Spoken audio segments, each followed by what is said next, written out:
गंगा मैया का जन्म कैसे हुआ था और कैसे हुआ गंगा मैया का विवाह, आज हम इसी के बारे में जानेंगे।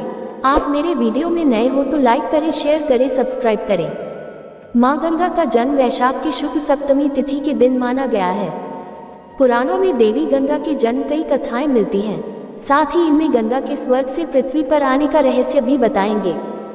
यही नहीं, माँ गंगा के मनुष्य रूप में प्रेम की भी कथा मिलती है, जो ये दर्शाती है कि गंगा की अविरल धार न केवल तन मन को पवित्र करती है बल्कि यह प्रेम का संचार भी करती है।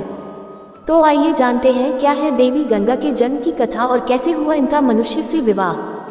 सबसे पहले जानेंगे श्रीहरि देवी गंगा का नाता। वामन पुराण के अनुसार जब भगवान विष्णु ने वामन रूप में अपना पैर आकाश की ओर उठाया तो तब ब्रह्मा जी ने भगवान विष्णु के चरण को धोकर जल को अपने कमंडल में भर लिया। इस जल के तेज से ब्रह्मा जी के कमंडल में गंगा का जन्म हुआ। ब्रह्मा ने गंगा हिमालय को सौंप दिया। इस तरह देवी पार्वती और गंगा दोनों बहन हुई। इसी में एक कथा ये भी है कि वामन के पैर के चोट से आकाश में छेद हो गया और 3 धारा फूट पड़ी।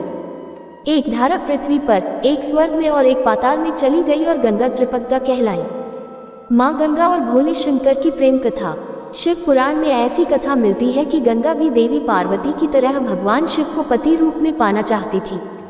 माँ पार्वती नहीं चाहती थी कि गंगा उनकी सौतन बने, फिर भी गंगा ने भगवान शिव की घोर तपस्या की।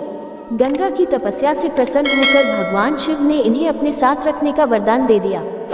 इसी वरदान के कारण जब गंगा धरती पर अपने पूरे वेग के साथ उतरी तो जल प्रलय से धरती को बचाने के लिए भगवान शिव ने उन्हें अपनी जटाओं में धारण कर लेते हैं। इस तरह गंगा को भगवान शिव का साथ मिल जाता है।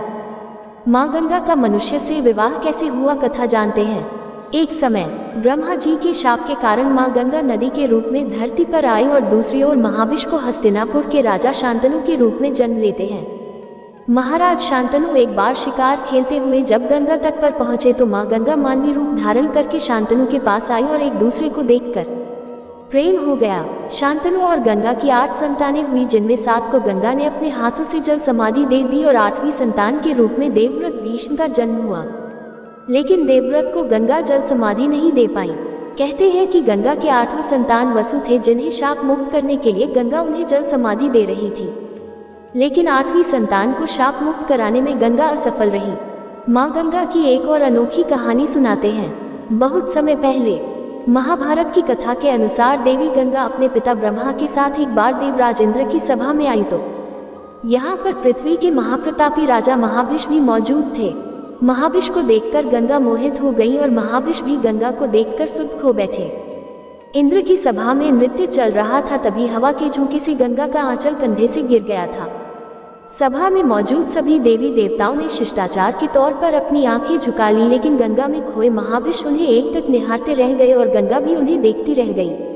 क्रोधित होकर ब्रह्मा जी ने शाप दिया कि आप दोनों लोग लाज और मर्यादा को भूल गए हैं, इसलिए आपको धरती पर जाना होगा और आप दोनों एक दूसरे को पसंद करते हैं, इसलिए वही आपका मिलन होगा।